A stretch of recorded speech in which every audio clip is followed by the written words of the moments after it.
This is Storybook Radio. There's no place like home.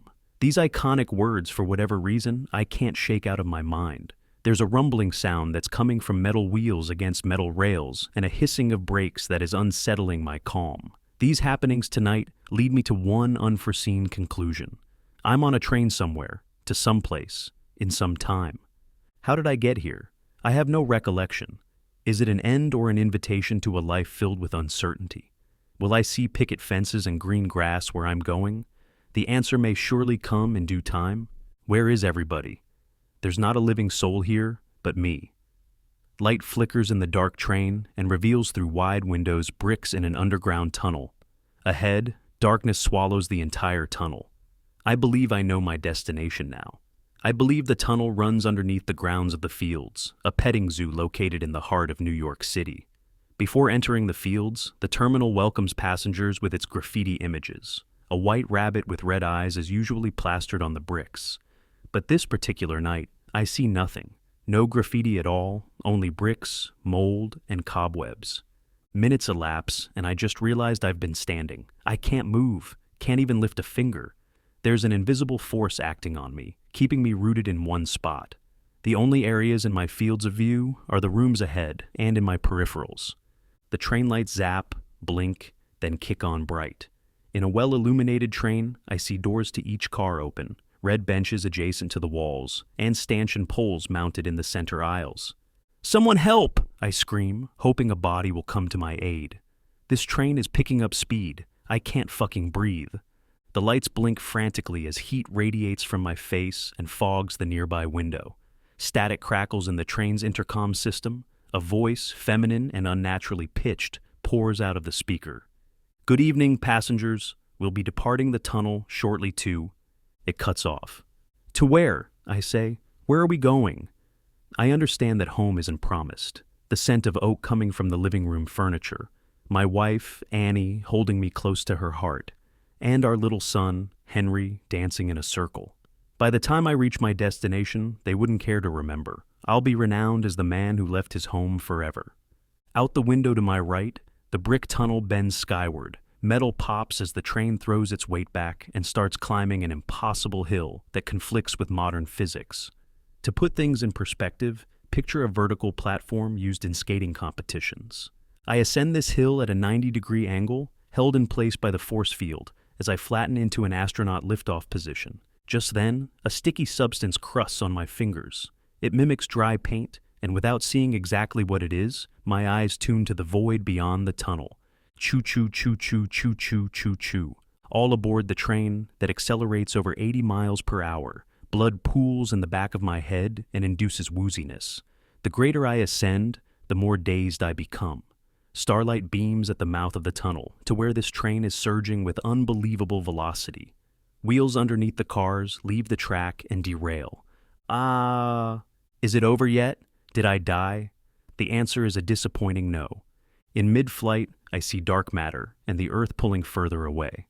The train levels on its wheels, but oddly enough, there are no railroads in space. That cracking noise floods through the intercom again.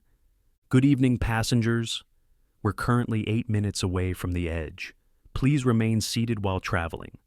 Quite frankly, the only edge I know is the one aligned with the limits of the universe. Or, shall I say, the point where my universe ends. The train trembles. Then it warps, leaving behind Mars faster than I can view it, now beyond Jupiter and Pluto, and exiting the Milky Way. Once traveling in minutes per light year, the train relapses to miles per hour. I'm entering a galaxy without darkness. It's white. Outlines of stars and planets show in a black trim, like a galactic coloring book. Hovering in the center of the outlines are written words. These words accumulate into substances that fill in the white spaces. Gravity emanates from a pile of words written on this particular planet. The closer I get, the bigger the letters. No, we're crashing into it.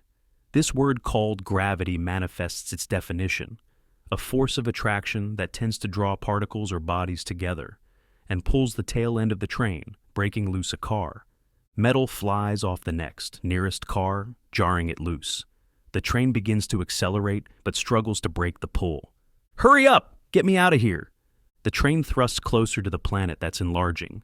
Debris in the shape of letters slashes my window, sucking out the red in the bench. As my car drifts into a word nest approaching the planet's stratosphere, the engine boots again, increasing my force field. In the car, I scream with the intensity to puncture lungs, then, poof, the planet vanishes far into the distance. Good evening, passengers.